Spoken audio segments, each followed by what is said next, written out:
Yan, good morning, good morning, good morning, good morning. March 1 na po tayo ngayon. At ito na yung huling yugto ng mga paglilingkod natin dito sa California. Dahil kinabukasan naman tayo ay pupunta sa Nevada, Las Vegas, Nevada, para magsagawa ng talk doon at ng hilot. It's a new day. Ang oras natin ay 5:59 in the morning. So I'm true to my promise, nagigising ng umaga at sa totoo lang ay nagkakape na tayo. So nandito ako sa labas kasi bawal magyosi doon sa loob. Kaya dito muna tayo sa tabi ng kalsada. Ay kagabi, nasa Philippine Consulate kami sa Los Angeles, California. And then sobrang daming Pilipino ang una, tahimik sila nakikinig, nagpe-present. At nung tinanong namin yung hilot, ang dami nakakaalala kung ano yung hilot. At alam nila na ang hilot ay medyo masakit dahil kasi nga ginagamot ang pilay. And then, hindi lang hilot ang ating naibahagi, kundi ang pagiging babaylan. And they are interested to know ano yung bulol na ginawa natin, sino si Bathala. And then, nagtanong din sila about baybayin. And I am so excited kasi hindi lang hilot ang ating ibabahagi sa kanila, kundi pati baybayin na rin. Although, binigyan ko sila ng reference point dito sa Amerika na andito si Christian Cabugay, Roman de los Santos, at si Virgil Apostol Mayor kung nais nila matuto ng abroad, Ilocano Science, diba? Pero yun nga, they wanted to see me at buong araw ngayon from 8 a.m. to 11 a.m. ay kalahati lang pala kasi yun lang ang mga back work namin from Conscious Life Expo. And then in the afternoon naman ay baka pumunta kami ng Pomona dahil kasi medyo mahal itong bahay na aming nirerenta ngayon. So we will go back to a more cheaper place para at least naman ay mapaglingkuran pa rin natin ang mga Pilipino dito sa Los Angeles, California. And then bukas, Sunday, dito sa Amerika ay tutungo naman tayo sa Nevada, Las Vegas, Nevada, at pauwi na tayo ng San Jose del Monte, Bulacan, Pilipinas. I am being spoiled by Darcy by giving me this food, so I'll eat at the back door. This is the back door and this is where I am going to eat. Thank you, Darcy, for making me a baby. At ayan, ubos na ang ating pagkain. Ang bilis lang, no? Pero ang sarap, no? This is not an ordinary Filipino food dahil kasi meron siyang pancake, may tortillas, may avocado, at hindi ko na alam, merong lumpia. Halo-halo siya, masarap siya. Yun lang. Tapusin ko na ang nangyay ako. Bye-bye. And it's February 28 ngayong araw na to at oras natin ay mag-aalas 12 na ng tanghali. Kaya tapos na rin pala yung ating treatment ng umaga at itutuloy natin ang gamutan mamayang hapon dun sa place nila Charlene kasi tapos na ang kontrata natin sa Airbnb. Kaya nandito tayo, hindi ko alam kung saan dito kami kakain. Alam mo naman, sunod pa lang ako sa Argos. Parang hanggang ngayon, ikasama ko pa rin ang Diwatang Sirinan. But now, is Diwatang Taganlang is guiding me through. That's why yung mga nakikita nating tao, natutulungan natin, si Diwatang Taganlang ang tumutulong sa amin at nagpapagaling. Kaya kain muna tayo sa may shabu-shabu. And then, nasa vlog shabu-shabu kami. At katabi ko si Tina, na maganda. At nandoon si Sunny, Darcy, place, and nandun si Asia and Paloma. So, see you around! Kain muna kami. Ayan, 1:04 in the afternoon. Tapos na kami kumain. Kaya biyahe na ulit. Sarado pa yung bahay ni Charlene kasi lumabas siya. So, sama-sama na kami pupunta sa yung isang retreat place na pagdaruusan ng ating hilot ko dito sa Amerika. So, tingnan natin kung anong kalalabasan. So, ayan mga kalahi, hindi ko, naku, malamig pala.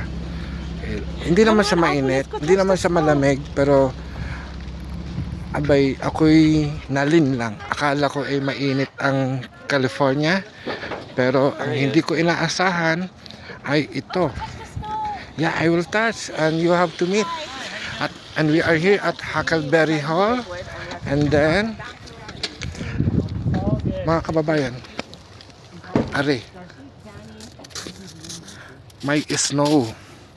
May yellow. May yellow dito sa Huckleberry Hall, sa may Perry Retreat, at dito natin gagawin ang ating Hilot Retreat or cohort sa August. I don't know. But this is fine. Ayan mga kalay. Kompleto ng experience ko ng Amerika. May yellow para dito sa ano. So pwede na tayo mag-halo-halo. Anyway, so see you. Kakausapin na namin. There is a creek, but it's about 2 miles down into the valley. But the problem is if you're not like an avid hiker and you're not depth with the altitude, we've had some unfortunate cases where people get really beat up just going down there because it's just rough on them. But if you guys do any sort of large-scale campfires or just want to have a campfire and some s'mores, we have obviously, as you can see, an amphitheater right here where we can do a couple fire pits. We have smaller ones too, just in case you want to feel a little more intimate. And then I will show you your accommodations and meeting space in a second. Or not the specific ones, because it could vary depending on location. So we can rent this out? This is actually just kind of like reservation-based, meaning like it's not even rental. If you said, hey, we would like to use the Pallywood Bowl Amphitheater for an hour on Saturday night, a lot of the time, as long as... obviously, I'll show you the accommodations and whatnot, but just as far as just what we've driven past. In fact, would you mind telling me a little more about what your group does? We are a coconut healing retreat. Awesome.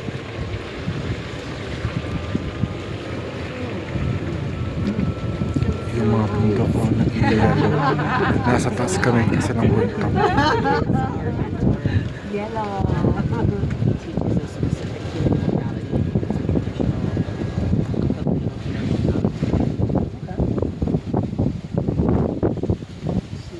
My goal is to show you that space up top. As I mentioned, it's a pretty busy weekend, so hopefully it's not obstructed right now. But Again. I'm just going to park right here. We go down to see the place.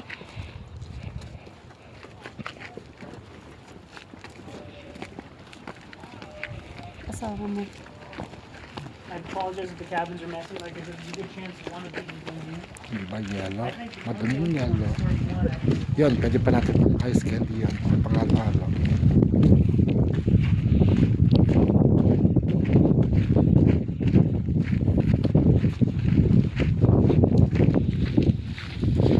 What's the weather like? Like 85 degrees? Okay. So like this kind of? No, this is like much hotter. Yeah, so I mean, this is our winter, but this is burning pretty weak. As like, for example, last week we had about 3 feet of snow. Yeah. So this is we've got a very light winter this year.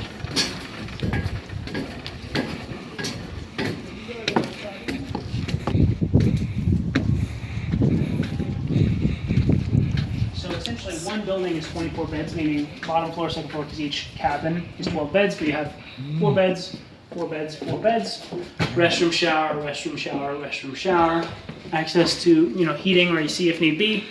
Bottom floor is identical, except there's an ADA accessible restroom on the left-hand side, Oh, nice. in case you have anyone who struggles with that. Might be some people upstairs. Any private rooms? We can do private rooms, yeah. Depending on how many you need, because it is kind of one of our more limited commodities, but Maybe like 2 or 3. easy. Super easy. They're hard to show on weekends, especially since, much like this is often easier. For example, we went downstairs. So ito yung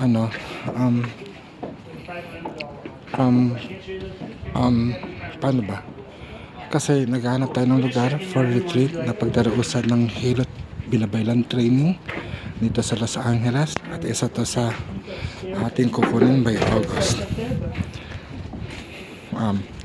Meron pa siyang papakita. So tingnan natin kung ano yung mga papakita niya.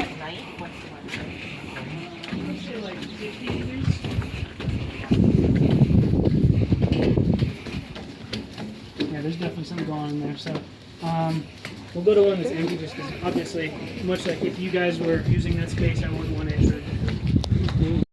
Siguro yun na lang muna mga kalay ang preview natin sa susunod nating destination kung saan tayo kakandak ng Hilot Binabaylan training. So abangan niyo na lang, at kung interesado na kayo, magpa-reserve na po kayo. Dali na. Yeah, so for example, if you have 20 people, aside from the private rooms, you have 24 beds in this building, 6 restrooms, so each section has its own restroom, so you can shower, and yeah, up here. And everybody teach. Oh wow, this is I thought we'd have to like go back.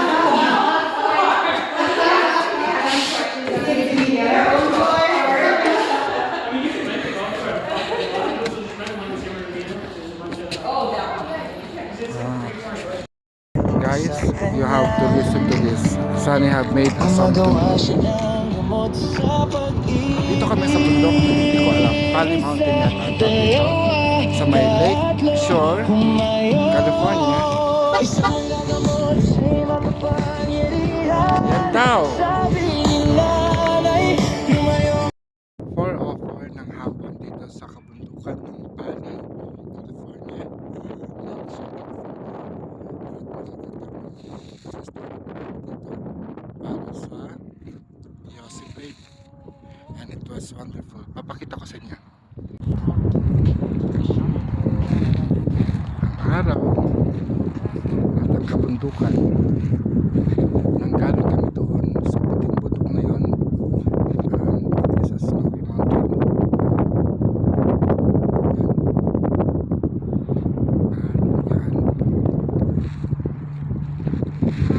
Yan. Okay, so magko-comment lang ako sa kabundukan dito sa California. Hindi ko makita ang mga tao at ang mga puno ay sunog o konti ang puno. Pero sa Pilipinas merong kaingin, sinusunog ang mga puno, pero pinapalitan nila ng pananim ng pagkain. Dito tuyo ang lupa, wala akong makitang dumadaloy na tubig. Hindi ko alam kung ano ang meron. Nasa tagapangalaga ng kabundukan dito sa California, dito sa Amerika. Nasa ng mga katutubo naninirahan na bahagi ng lupa. And I really appreciate na yung mga indigenous people natin, na sila ang tagapangalaga ng lupain. Sila ang tagapangalaga ng ating kalikasan, na bahagi tayo na tinuturo din natin bilang hilot. Kung ang bundok na ito ay narito, sa pagbiyahe namin nakikita ko umaalon sila. It was moving, and I really feel na merong malakas na lindol na pagyanig na magaganap, na parang papagpagin ang lupa dito sa Amerika. Wag naman sana ako maging doomsday prophet, no? Pero yun ang nakikita ko. Yung bundok na sarap ko, natutulog lang. And nakikita ko para siyang muscle ng tao, kalamnan, but they are sleeping. At yung lupa dito ituyo. Merong mga halaman na tumutubo, pero I know there is nourishment here. May konting nourishment for wild animals. Pero ang puno, yung puno talaga ang nakikita ko na parang tuyot, sunog or what. And I have some sticks from this tree sa branches na nahulog. At I really like na sana I want to stay mahangin, hindi masyadong malamig, hindi rin siya masyadong mainit. I hope that this trees, itong kabundukan dito, ay mabuhay pa ng matagal. Kasi yung bandang taas na may yelo, may mga tao, pero it was a commercialized place. Heritage Center. And yeah, pupunta kami doon, makikinabang kami doon to enjoy the beauty of the top of the mountain. Pero pagdating dito sa lupa, sa taginaan, nakita ko sunog. And then yeah, kailangan meron tagapangalaga ng bundok. So dito na lang, meron yung mga taong kasama. So ayan mga kalahi, hindi ko naku, malamig pala. Hindi naman siya mainit, hindi naman siya malamig, pero abay, ako'y nalin lang. Akala ko ay mainit ang California, pero ang hindi ko inaasahan ay ito. Yeah, I will touch and you have to meet. And we are here at Huckleberry Hall. And then mga kababayan, are, may snow, may yellow dito sa Huckleberry Hall. sa may Pere Retreat at dito natin gagawin ang ating Hilot Retreat or cohort sa August. I don't know. But this is fine. Ayan mga kalay. Kompleto ng experience ko ng Amerika. May yellow pa dito sa ano. So pwede na tayo mag-halo-halo. Anyway, so see you. Kakausapin na namin.